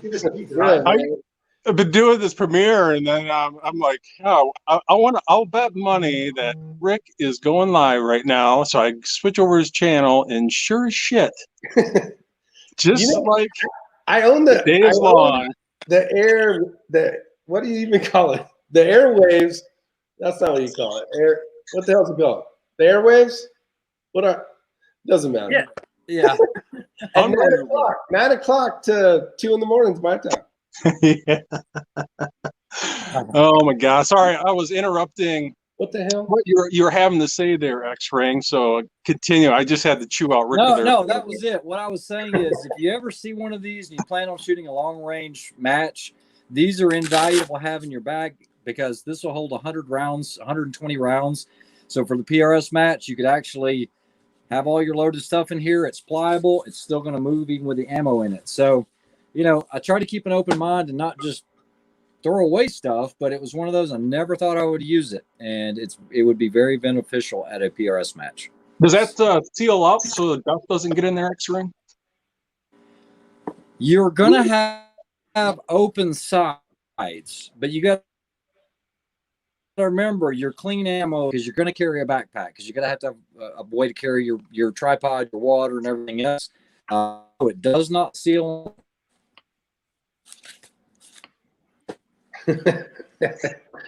I love that you came in, Todd. Yeah. Oh, yeah. Something like that. So here, I got to get this in the camera. What's funny is I am not a fan of wrestling, but I know a guy that's a super fan of wrestling back in the day. It's crazy. It's Oh, crazy yeah. how much he remembers. 45 auto, has the cost of reloading gone up at the same rate as the cost of factory ammunition? That's an awesome question, actually. Guess what is behind this rag right here? Your Door AD. number? That would be the Elster 2.0 annealer that can anneal 50 BMG all the way down to 300 blackout without having to remove any parts or add any parts. That is awesome. When should I expect that thing? I'm working on it right now, and it works. I'm just tweaking it out. So it's coming. And my buddy, my neighbor, is a CNC whiz, and he's CNC some of this has custom parts on it though, but it's coming, and we plan on selling them. So, and we're trying our best to make them $200 or less. That's what we're shooting for. So, but I've tested the 50 BMG and 223, and like I said, you don't have to add or remove any parts. It's totally adjustable. It's flame based. It's not an induction, but it's coming. So it should be pretty spectacular when it's all done. So I can't show it to you. I'd love to show it to you, but I can't. So, and I believe you use a bench source, don't you, there, X-Ring? I do. I use a bench source. For those that don't know what he's talking about, most of you probably do. Let me grab it. It'll take about 5 seconds. And you have to use different size plates for that, correct? For different cartridges? No. So, guys, what it is this is called a bench source, and it is an annealer. You'll notice that it's got the gas on the sides, and so it's a dual burner system. You can adjust it in, out, up, and down. And then basically I've got a little welder sparker there, so just started off without a light or anything. But Todd, if you see, I've got 2 different size holes there. So for your larger calibers, you'll use the large hole. And then for your 223 or whatever, you'll use the smaller ones. Okay. Yeah. Now this does not just slide around on this aluminum top. Okay. It actually has right in here. I don't know if you guys can see the detail, but that actually has a little turntable inside of the turntable.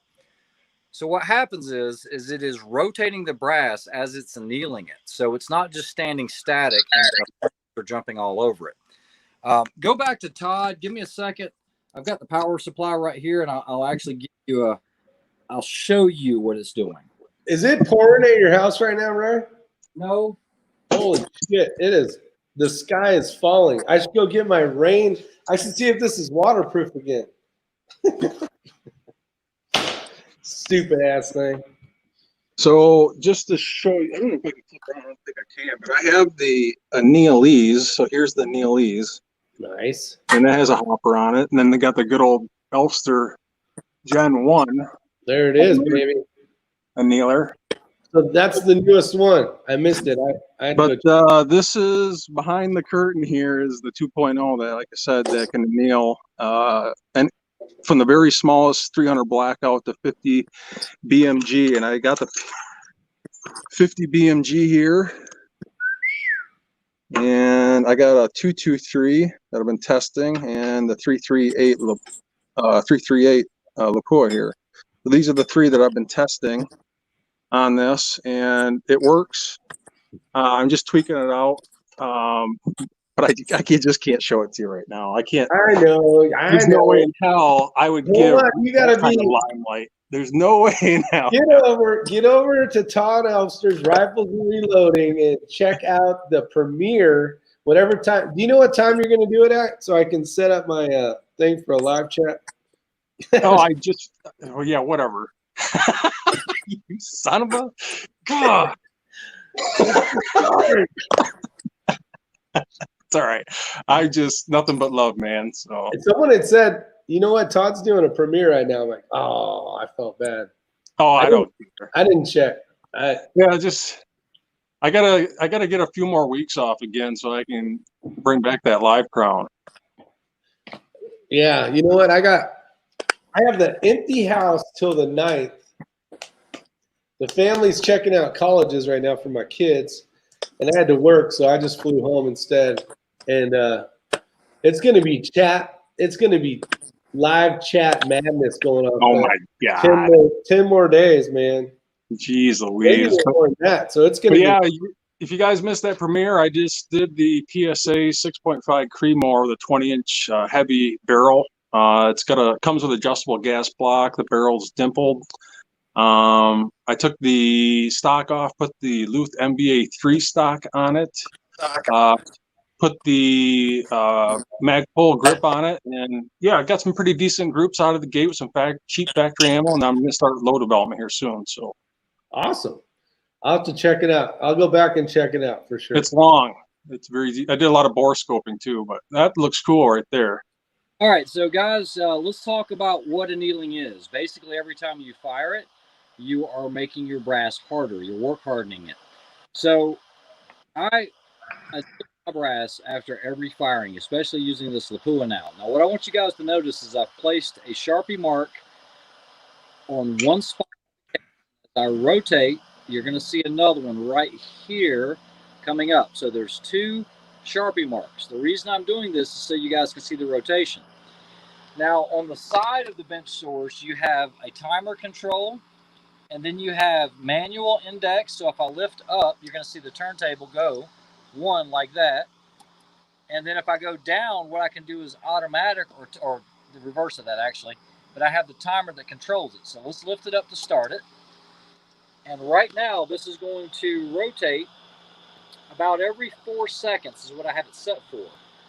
Every type of brass is going to be different, meaning that if you're using Lapua brass, it is going to be different than Hornady brass because Hornady brass is typically thinner wall.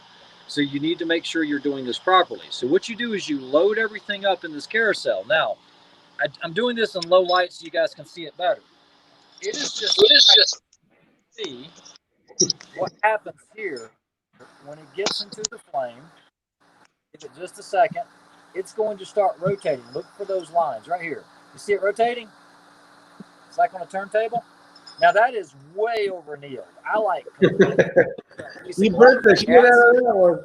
Or that brass, but I'm trying to show you guys that would be over annealing. Anytime your flame turns to an orange or you see that glowing like that, that is way too much. Now, so that's enough of that. That shows you how it works, and you're taking it back down to the soft original uniform neck tension whenever you start sizing and everything else. Let me switch my camera and turn my lights back on, and I don't want to blow myself up. Hey, Ray, do you use Templac or do you just use the glow method? Okay, so I'm going to talk about that. Give me just a second. I used Templac for a while, and I hated it. And the reason is, by the time you reach the temp that you were looking for, hold on, go back to this camera. By the time you reach the temperature you're looking for, it either burns off. I can't get my camera to work. Hold on just a second. Bear with me. So I do use the glow method. And the glow method is literally, I turn off all the lights in the basement. And if I see any red, it's too much. You do not want to see any glowing out of your brass, okay? You want to get it right to that point where that blue flame, if you're using the heat like this, if it starts to switch to orange, you need to back it off just a hair, okay? It's doing a full rotation. You want to aim it right there at the top of the shoulder. You're pretty much good to go. I have some sacrificial brass that I'll throw in there when I'm getting my timing right, but then I just write down the numbers on the side, knowing Lapua is going to be about 4.2 seconds on that machine. But once you start loading that carousel up, it actually drops into the bottom. I'll show you that. But I did 200 pieces of brass the other night. The hard part with that took timer 15 minutes. and it is just beautiful. You see that perfectly anneal line right there? Yeah, it's about a quarter Just inch down from the neck. Yeah, it just does a great job with it. Yeah, that's good looking. And that's exactly what I do too there, Rays. I have test brass up here. So I have a bunch of test brass on what I keep this just for test brass for setting the heat and timer on my annealers. So say like I'm testing or annealing 308. This has been way over annealed here, but I just use this to set the timer and the heat of the flame and set the glow just right. And then once that's set, then I anneal the actual reloaded brass I'm about to reload. And the reason why you got to use test brass is so it's just you wouldn't want to do that with your actual brass that you're about to reload because you damage it. There's a chance you might over anneal it, and you definitely don't want to do that. So I purposely keep all of these up here, and you know, I personally I try to get that brass out of the flame the second it starts to glow. The very millisecond I see that glow, I get it out of there. If you start to see any orange or especially red coming off of that brass is done. Copper and tin, and you're burning those elements out of the brass, and that's exactly what you don't want. So yes. Yeah. West being a dog wants to know how much that is, but I would rather know how much the Elsters is because you got a guy here that's designed a machine that is hidden that he won't show us, but that's fine. But what's the cost? I'm shooting to have the Elster 2.0 to be sold for about $220 ship. That's my goal. It's hard to say. It's a prototype right now, and like I said, it's completely adjustable, but you don't have to add any parts and you don't have to remove any parts, and it will go all the way from 300 blackout or 223 to 50 BMG, and it should be pretty spectacular. So I'm excited to get it done. I'm tweaking it out, and it's a prototype stage right now. So we need to get some donations. We need to get some donations so that Eagle Eye doesn't have to have that fat wrench. He's got a freaking Borka tool set. Yeah, this is the third one that I purchased, and I guarantee you that the last two that I sent. Say that again. Say that again. This is the third one that I purchased. The other two broke from average use. So why don't you just buy one from Amazon and return the one you broke to Amazon? Oh, I didn't say that. Sorry. Hey, Ray. Funny story. That's the third one. Yeah. Ray, send Kenny one. Yeah. What screen are you on? I cannot see you. Oh, I don't like you looking at me, pervert. Send Kenny a Borka tool set from me, and I'll pay for it. The man's got to have the right tools, all right? All right. You got it. I think I've got a few. Yeah. All right, Kenny, you see this set right here? This is the original Borka set. I got this in 2010. This has been with me on countless missions. And this was the original design, and it still works to this day. Rick will tell you, I still carry this around somewhere. But yeah, he does. I tell you, I will send you one for sure. And you guys one, and I'll pay for it. Since he built my rifle for me, he's a great guy. No, I don't need anything in return, man. So Kenny, how many rifles are you building right now? Well, thanks, Drew Bradley. I appreciate that. You don't got to start it off. Like how many rifle build jobs do you have going on right now? Oh shit! Thanks. That's one. There's what I meant, guys. I got 6. Nice. Yeah, I've been building ARs like crazy. The shops here are just low on ARs. I've been building AR pistols, and then lately I've been building something called we call it the Javelina Javelin, which is a pork sword knockoff for half the cost. So we've been buying these Halloumi actions and going to town. I chop them to 12.5 or rebarrel it and make a pistol action basically. How is everyone doing on primers out there? friends? You guys doing all right on primers? I can always use more. Right. Like non-existent right now. I know. I'll trade you a 8-pound jug of powder. What kind of power do you need? Well, H335, Varget, 4350. I've been trading labor for powder. I got like a clown car of powder in here, I think. It's a mile deep back here. It's like a dark cavern. Powders or primers have been really hard to get out here for some reason lately. Yeah, special small pistol primers are like impossible to get right now. That's the weird thing. I can get small pistol primers, but CCI 450s are just non-existent. Well, it's just that price of 9mm. I'm at the point where I'm gonna have to bust out the progressive press here. I don't know if you see this, Todd, on my little messy bench. It makes your shop. Yeah, this is pretty bad. Anyways, this casting pot is the way to go. Todd, did you see that rifle? Let's show Todd my new rifle. That's yours? Yeah, isn't that one sexy son of a gun right there? Are you doing that in 6 arc or what are you doing? No, 6 Creed.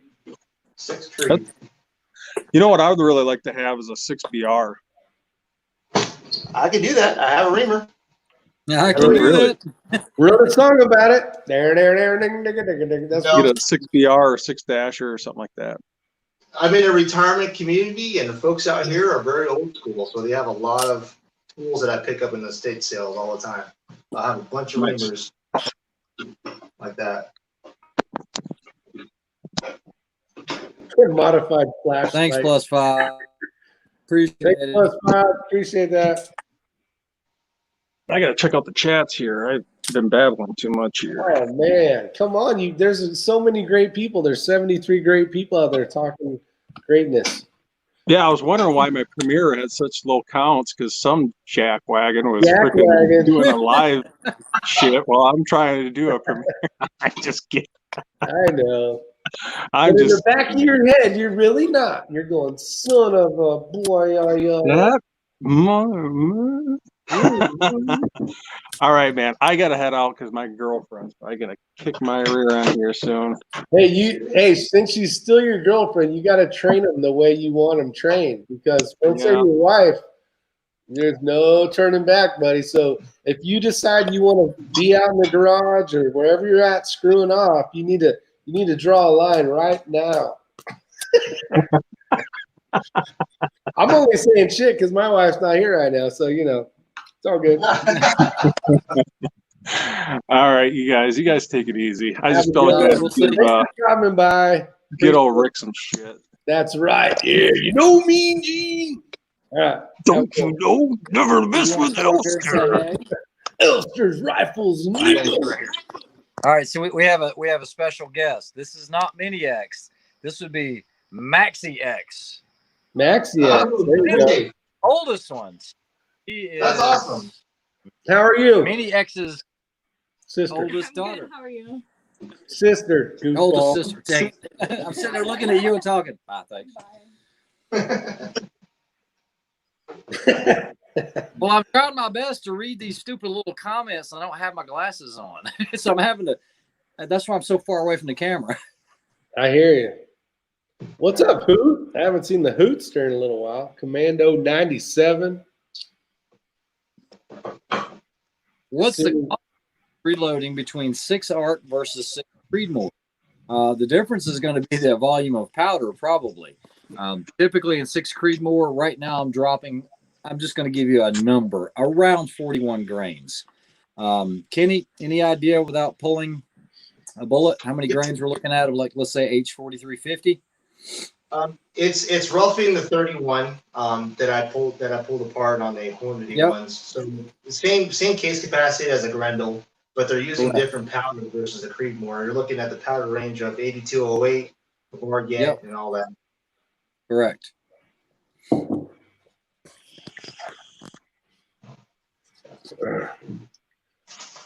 Efficient burn is what they're going for.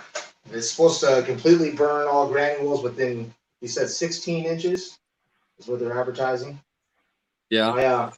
I loaded it on quick loads, and they're pretty damn close. So they're stating. Look at even Kenny's checking out that rifle. He's like, man, that's one good looking. I Like, bought my aluminum shim. I gotta practice barrel moves, and I have a special thing woo! that If my power goes out, we got some lightning. I got like this thunderstorm right over my head right now, right about now. Just in case I get electrocuted right before the lights go off and the power blows up, you'll know what happened to me. Why is Rick so sexy? It must be a fireman. Oh, that's funny. Uh-oh. Oh, that's a break. I was going to say, Austin's got the same. How long we been yapping? Dang, we've been yapping a while. Ryan Duchesne, rifle looks great. What about the shooter? The shooter's ridiculously crappy. That I So can that's guarantee. Yeah, that's the reason why Rick doesn't want me to shoot the rifle. So I don't show that the rifle can shoot. Oh, you know what, Mr. Smack Talker? I've been waiting like maybe 6 months now for this whole cold bore 100 yard shooting. I know. So Dude, I'm even sweating in my house. That's how freaking hot it is out here. so don't even be giving me no shit. I'll get to it. I know. I've heard that about 5 times. Oh, I'll get to it. Trust me. I'm a man of my word. I know. You're good, man. Flying Rich. Yo, yo, yo, he says. Let's see. Muzzle break. What muzzle device is that? Yeah, what muzzle device is that, Mr. Kenny? That's a Harrow's Precision muzzle brake. If you go to Harrow's Precision, that's HARELLS Precision, or harrowspec.com. It is a muzzle brake that you specifically have to contour, or you don't really have to contour. I take it back. You do have to contour, and you have to bore out in center. So it's specifically dialed into your rifle. It's a gunsmith style muzzle brake. However, they do sell barrel tuners, and the folks out here that do 22 bench rest shooting use their barrel tuners from Harrow's Precision, and they are phenomenal. So I'm gonna pick one up myself to test it out. That's awesome. How's he clocking the muzzle on the barrel with a spacer? Question mark. Now I do mine a little bit different, Rick. When you see this rifle, I tend to actually clock the top of the muzzle brake right about 12:30 to 1 o'clock. So it's a little bit angled. If you're a right-handed shooter, I've noticed that with this muzzle brake, it actually helps mitigate recoil and jump as well. It actually tucks it into your shoulder. So that you're just and he's not making that up. That's actually very common with your better muzzle brakes. The SJC Titans, even for 3-gun and all that, they do recommend, and even Surefire on some of their basically muzzle brake fast attach for the suppressors, they time the top port somewhere between 12:30 to 1 o'clock for a right-handed shooter to help mitigate the twist while it's in your grip, so it recoils more straight. Yeah, I can notice the difference. When I started doing that, I noticed my 308s, especially my heavy grain 200 grain 308s, they were staying on target. I was able to actually see my impacts a lot better, keeping up the barrel or the rifle from jumping. HRM's got some thunder and lightning as well. Yeah, it's starting to slow down a little bit, but it's pretty crazy. It was crazy. I can hear it your way, but there's nothing here. It's dry as a bone. Texas Outlaw's got the 22 mag bolt action, $200. I think it has a 24-inch barrel. Nice. AR gun 1776. How are you? Thanks for showing up. Oh, here we got a question from. I can't say that for some reason. Say that word. Okay, Jigaki. Jigaki. Man, this is an awesome question because I have Rick knows who I'm talking about, but I have a really good friend who just built a rifles, getting some other stuff built up, and he's wanting to get into PRS. and he is on the fence about the 5 to 25 versus the 7 to 35. So, and the Mark V HD is a great scope, Jakaki. I honestly don't know if you already have that scope, if it's worth stepping up to that Night Force because you already have such a good scope. I do like the Night Force, I'm not going to lie, but it's not like you're running a subpar scope. The Mark V HD is awesome. So comparing the 5 to 25 versus the 7 to 35, they both have 56 millimeter objectives. Rick, what was your highest power in PRS that you used the entire match? Probably 12, 13 was about as high as I went. Okay, I was 11 to 12. The most I've ever used in any match has been about 15. Kenny, in the PRS matches you've shot or any of the competitions, what's the max power you used? The senior PRS matches out here to 1,000 yards, I was using Temp. Okay, so with that being said, guys, you see where the usable range is going to be, where you're actually going to be in competition. Now, that being said, if we're trying to go out there and shoot bug hole groups at 100 or 200 yards, it is nice having that extra power. But even then, I'm never over into that 25 power range. So the price difference, the 5 to 25. Now, guys, this is like cost on these things or close to cost, something like that. I think the 5 to 25 runs like $2,600. Now, cost wise. And then the 7 to 35 is about $3,200, somewhere in there. Now, MSRP is going to be higher. That's a pretty big difference. I mean, that's significant. You're talking $700-800. I don't know if the 7 to 35 is worth the difference, even though it is the #1 scope in PRS right now. If I were in your shoes, I might just stick with what I have. If I did not have one, maybe save some coin and buy, use the $700 for a really badass mountain base or something. Who knows? That's my 2 cents on it. Hopefully I answered that. Yeah. Oh, Brian, hold on. Time out. Look at that. Got my 2 tax stamps last week for my 1 and 1st, 2nd suppressor. Awesome. You a lucky man. You a lucky man. Lucky man.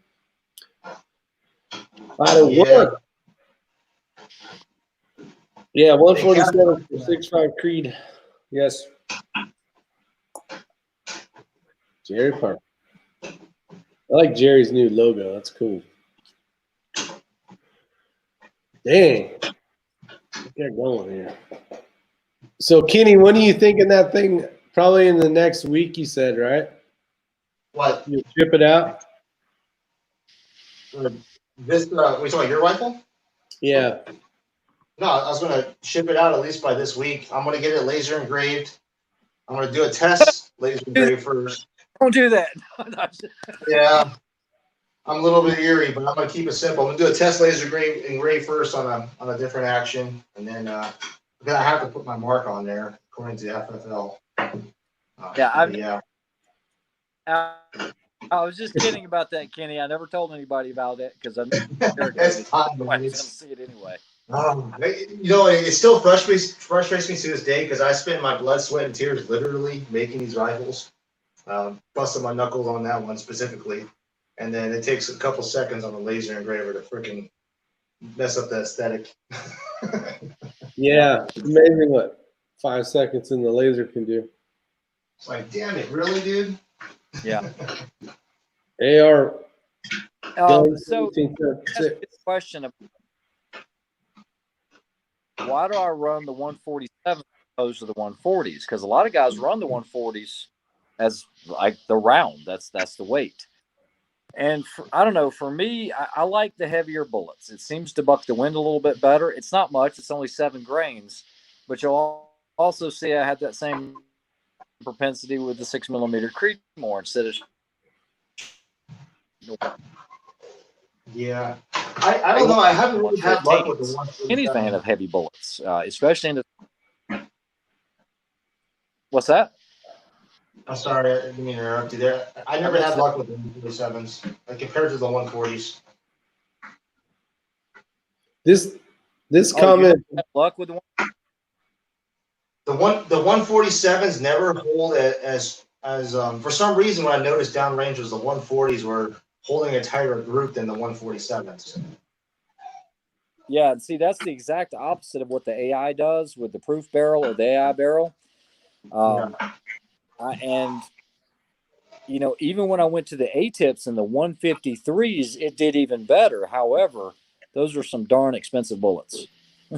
Yeah, the A-tips, I could say I was able to get the A-tips up to 2870 feet per second. Yeah. Out of my rifle, and shot very well. But like you're saying, you're looking at almost $1 a round reloaded.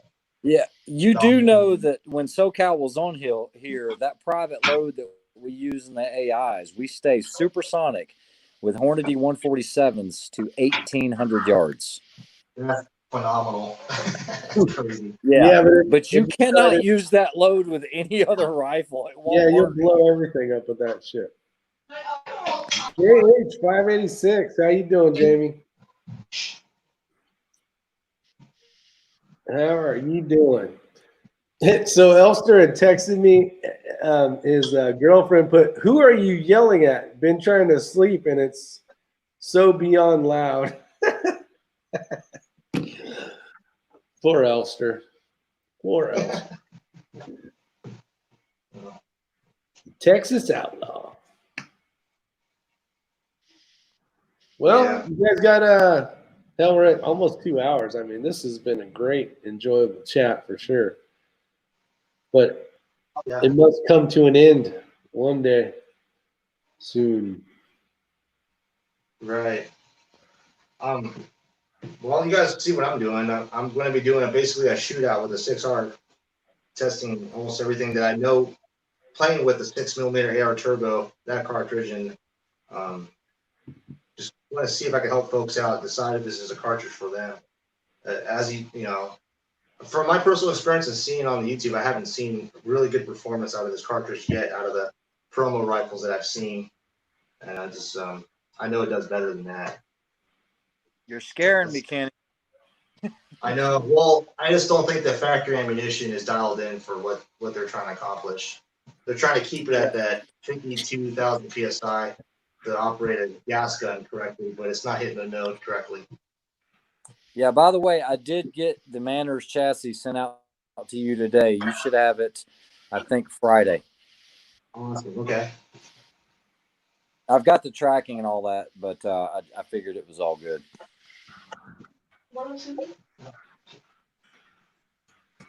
Hi, Jamie. Have a good night. Oh, Talking Rock made it, man! Right at the end, right at the cusp. We all sat here and said, "Well, we're going to wait for Talking Rock to show up." We've been talking almost 2 hours now. All right. Well, Ray, got anything to tell anybody before we? Oh, you did have a couple questions out here. Guess we should answer these. I like the interaction we get with the guys that come in and join, and hopefully we can share some of the knowledge or some of the things. Typically, we don't differ on opinions, and that's what I've really found with Ken and I. He's been doing it a long time, and I've been doing it a while, and it's like myself, Ken, Ramsey. He wasn't on here tonight. Even though you live on the other side of the country, we find pretty much the same results, the same things, and we all agree on them. That's what's the coolest thing about it. So I believe we're giving you guys good knowledge, not stuff that we just read in a book, but we do it, we shoot it. And I appreciate you coming out, and thanks for having me on, Rick. I know I talk too much sometimes, but I think it's informative. I get excited about this stuff. Yeah, you get your little sugar fix sometimes, and that's good.